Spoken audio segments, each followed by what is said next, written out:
Just keep working on it. I know you've been busy. All right, we are on. Okay. I will call this meeting to order. This is a special board meeting on March 12th, 2025. Item 1, roll call, Chris Robinson. Here. Karen Cromwell. Here. Katie Avalos. Here. Daniel Bailey. Here. Carla Pennington Cross here. All board members are present. You may stand at this time to say the Pledge of Allegiance if you wish. I pledge allegiance to the flag of the United States of America and to the republic for which it stands, one nation, under God, indivisible, with liberty and justice for all. Thank you, everyone. Moving on to item 1D, agenda approval. I move to approve the agenda. Second. I move to amend the motion to include removing the staffing changes from our agenda to reflect that we have no staffing changes to discuss today. So that's item 5A. You should have got me before I finished. Right? You were just No, so before quick. you seconded, right? Ah, right, right. Okay, I'm trying to take minutes, I'm confused. Sorry. Okay, so no. she moved, I seconded, and then I made a motion to amend. Okay, is there a second? Second, your motion to amend. All right, there is pending a motion to amend the motion to approve the agenda to remove item 5A, staffing changes. All in favor? I, Now we're back to the motion to approve the agenda as amended. All in favor? I, All right, I don't really have a meeting grounding today, other than to invite everyone to be present. Be grateful we're all here together. I'm looking forward to getting through important business and then move on to our workshop around advocacy. Very excited to be starting that conversation. So thank you everyone for being here. Any public comments from visitors? Wayne? Does anyone know? Mr. Martin. Oh, okay. No. No. Thank you, Mr. Martin. Moving on to item 4A, the superintendent update. All right. Okay, so this update is nestled into empowered community versus being in the exceptional leadership and exceptional staff area. So I just wanted to give an overview. I held 2 meetings around shaping our future together, empowering success in Glendale-River Hills.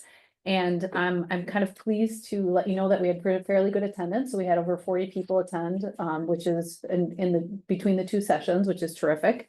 And what we did in the sessions was really dipping into celebrating our legacy. And we looked at some of the key areas that emerged as being strong music programming, our robust club authoring, athletic programming, PTO events that engage families, and community partnerships, including like Scouts was a big one that's been in our district for a really long time.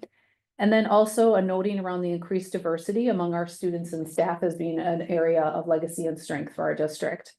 Some of our priorities for enhanced learning. So they looked ahead to start to think about what would be priorities to strengthen student learning and their well-being in subsequent years. And so I took the 5 themes that emerged from the top, and we had the opportunity for participants in the workshop to give feedback, as well as families at our Black History program. And the top themes that emerged were experiential hands-on learning opportunities for students, mental health services, reading and math improvement programs, opportunities for real world and authentic learning, and then opportunities for parents and teachers to work together for student success. So high levels of engagement there as well. Kind of harkening back to some of the things that we saw as legacy components, which is great. The essential skills that were identified for our students leaving 8th grade were critical thinking and problem solving, effective communication, strong academic skills in both math and literacy, a sense of self and community, and leading with influence. And so just really taking a look at some of those top areas. And so, and when I talk about future work, I can talk about how those ideas are going to start to get kind of fleshed out to let us do some thinking about what the future holds. What does leading with influence mean? Leading with influence based on the definition that was a part of the survey questions that I asked is really leading with a sense of advocacy for others, Oh, right? okay. Yeah, yeah. Yep. I like it. Mhm. And I don't remember, is this gonna be LinkedIn Board Docs? This is LinkedIn Board The Docs. survey, okay, The survey is not LinkedIn Board Docs, your presentation is. the report is LinkedIn Board Docs. Okay, thank you, I Mhm. couldn't remember where I saw Yeah, it. the, Okay. this is LinkedIn Board Docs, and then if you go to the community area of our website, the whole presentation as well as this report are in there for all of the community to see. And And then you have data, if we wanna come look at some of the, like, the raw feedback, right? Or- yeah, and I'll kind of talk, I'll speak to that too. Okay. In just a minute when I talk about going forward. The other area that we covered was enrollment trends and class size considerations. So really looking at this review of enrollment trends and kind of looking at that steady enrollment for the district over time. And a key discussion point that came up that I thought was interesting is a parent noticed the idea that we moved from 5 to 4 sections at the middle school level, leading to slightly increased class sizes in the middle school, and wondered if that was what was best for student learning. So I thought that was a really interesting kind of area that a parent noticed, and then other people kind of were able, like, to take that up and have some wonderings around. Initially, while larger class sizes are kind of not uncommon in the upper grades, there were questions about whether or not that would making smaller class sizes would improve learning outcomes, and sort of concerns that parents were holding around behavior issues at the middle school level. Okay. So financial outlook and fiscal responsibility. So we looked at historic mill rate trends. And while the milled rate has dropped in recent years, it does not account for the inflationary increases in home values, which impact taxpayers. So we had an opportunity to take a look at those components. We looked at the fact that we have an upcoming fiscal cliff in our projections, and that is likely due to our referendum falling off, but then also really the state funding formula that impacts where we sit with that. And it's an issue that a lot of districts in the state of Wisconsin are up against. And then we looked at fiscal stewardship. So participants really stress the importance of transparency and responsible financial management as being something that they're seeking from the district. So making that information available to them. And they recommended making that accessible, like on our website on a budget page. And so thinking about what some of those opportunities could look like for people to have more transparency around those finances. Yeah, it is cool. So facility planning and the future of Good Hope. So there was some engaged discussions about the 3 building configuration and the future of Good Hope property. A lot of different ideas emerged from the community around selling the property, turning it into a community resource center, increasing rental rates to cover maintenance costs, or retaining the land and demolishing the building. And so there was a broad consensus that the design, maintenance, and updates of our facilities should prioritize compliance, inclusivity, safety, and appeal to incoming families. So those are kind of the key areas when looking at buildings that people were had at top of mind. So looking at this moving forward is really having an opportunity to start to think about this being a starting point from the session. So yes, we gathered some information from people, and if we looked at surveys about what skills students should have as they leave out, they're going to garner probably some similar things that have a lot of crossover, right? And we think about important learning opportunities, again, we're going to have some crossover. The goal would be in the next session, which is going to be held on May 28th, is really to get at clarifying essential skills for graduating students. So thinking about what do those 8th grade students need when they leave here. And so those 5 top areas would be fleshed out really by participants. And we're going to be gathering some focus group information from students from Nicolay as well, who have gone to Nicolay.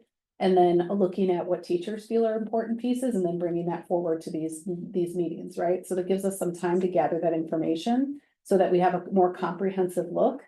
And then Nicolay also has a portrait of a graduate too. So then thinking about how those 2 things match up with each other.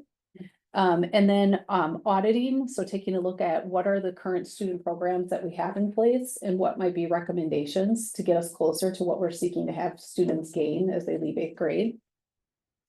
And then looking at what are some of our current operational strengths to do that work and what are opportunities that we have, right? And so in that, we would be framing out really and thinking about the importance of what we want learning to look like for students in this community and grounding work in that.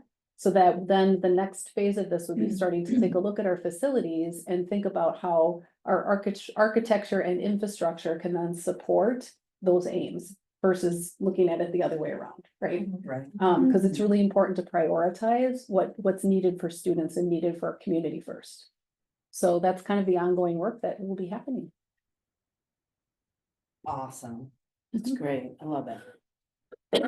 I want to thank you for leading those sessions. We all went to them. I want to thank all board members too. We all showed up, we all participated, which is wonderful. Yep. And I just thought you did a great job engaging community members and getting information and providing information. So thank you for getting that journey started. No problem. It was my pleasure to learn more from the community. And Danielle? Can I clarify a couple of things? Yeah.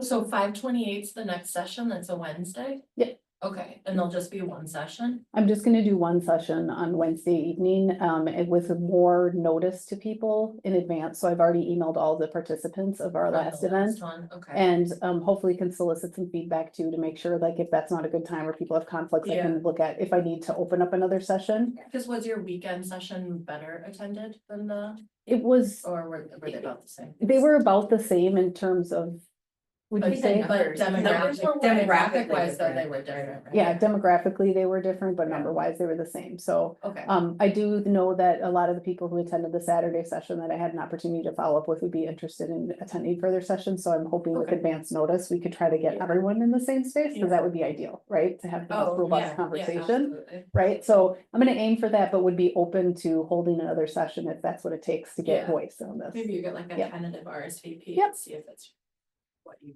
want. Yep. So then that session is basically like a portrait of a graduate session. That's like kind of that sounds like the focus, or? Yep, a little bit, and looking at our looking at our current programming and recommendations around programming. I think that's all I have. Yeah, thank you. I attended both sessions and I want to say I'm really impressed with the engagement you got. From Thank you. those. Like it was a really. The Saturday session was very like, people who aren't necessarily attached to the school anymore. Mhm. And then, the Oh. Wednesday session was very much, I mean, some of you were there, it was very much people who are attached to the school right now. Yes. It was really interesting to see that. And congratulations on getting such a good turnout. Thank you.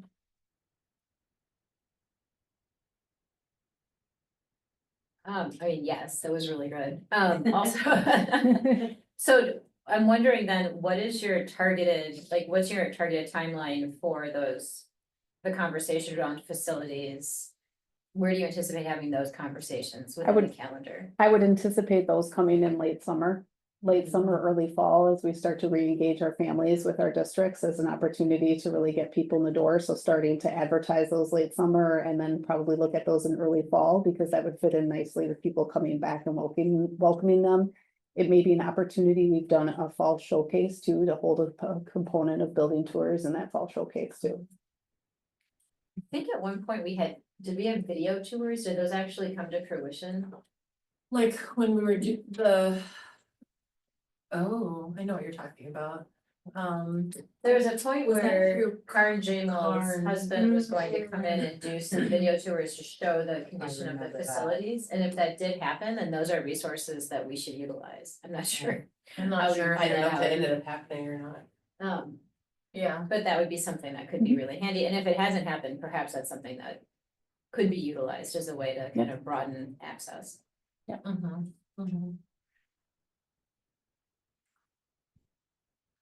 I thought it was great. I love the historical start to kind of ground everybody in the same. Mhm.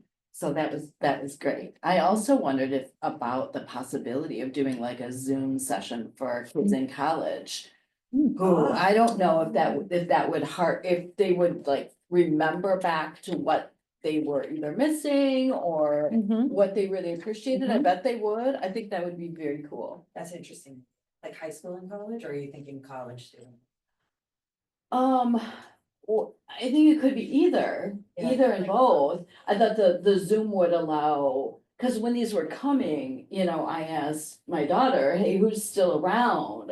Cause I'd like to invite them, and she said, yeah, like most people are gone. The other thing I'm thinking as you speak is that there is a high school class, I don't know which one. At Nicolay that requires its students to do some, like civic engagement. Do you remember that? So I know there's honor societies and things. Yeah, so it's possible, I mean, if it wasn't an honor society, but it was a class, Mhm. it's possible you could engage the class in Mm. a conversation as a way to meet one of their requirements, which might be a nice way to get actual participation. Absolutely, Yeah, absolutely. I'll try to find out. And what then that you is. get like broader community. Because you're gonna get then students who didn't necessarily go here. So you Right. get broader community takes on what would be helpful for eighth Yeah, graders that's to attend interesting the idea. Nicolay with. Oh, that's an interesting concept too, Kate. Yeah. Yeah. The other thing I was thinking is that if you're scheduling stuff for right at the beginning of the school year, Mhm. I don't know if it's reasonable or doable, but. Having those dates available before the end of the school year Oh, yeah, would be Okay. great, because then that's a save the date that parents can get on their Yes. calendars, families Yeah. can get there. Before we disappear and pretend school isn't coming again. In the fall, right? Yep. When you're just like, That's a oh. good suggestion. Yep. Mhm. Yes, I know, I remember that well. Open your eyes again I until- count down the days. I know it's coming, right? The days when I would just text Katie and be like, oh my God, is registration tomorrow? Yeah, where's the website? All right, All right, thank you, Anna. Anything else? just checking, anybody online have any comments?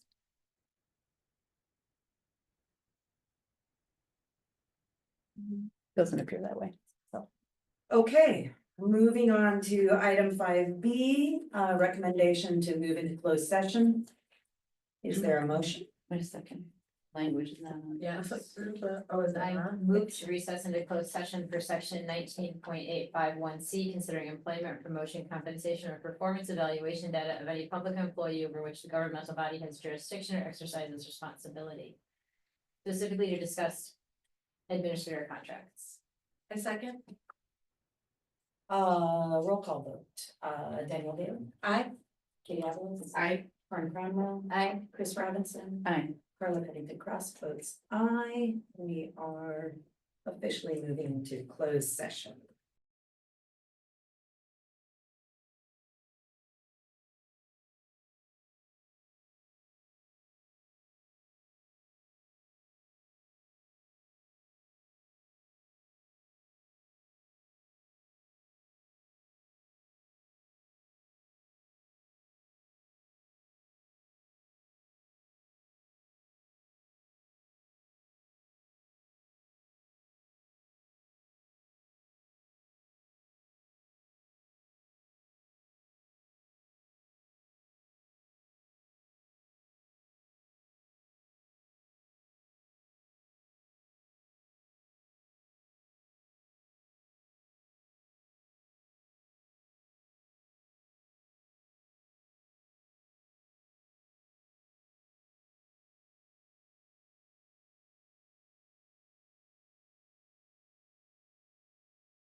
We have an audience. Hello. From Senator. Sorry to Sorry. Proxy. Yeah, I'm practicing. Catch your name. Nick Truax. Nick Truax. Truax, okay, thanks for coming. Busy times for you guys. Yeah, she was in the health committee, thing. Yeah. Very well. So, Okay, right, we have to close this meeting. All right. Are we back on? We are back on, yes. Okay, we are back in open session. Hold on while I pull up my agenda. There is no action to take. Correct? Mhm. And I don't think there's anything we need to debrief on today, except that we had a great closed session. I appreciate the transparency of information that's been shared from our administrators. Last item on the agenda, I move to adjourn. Second. all in favor? Aye. This meeting is adjourned. I'm sorry, who would move Danielle? Danielle, who seconded? Thank you, sorry. We're good. All right.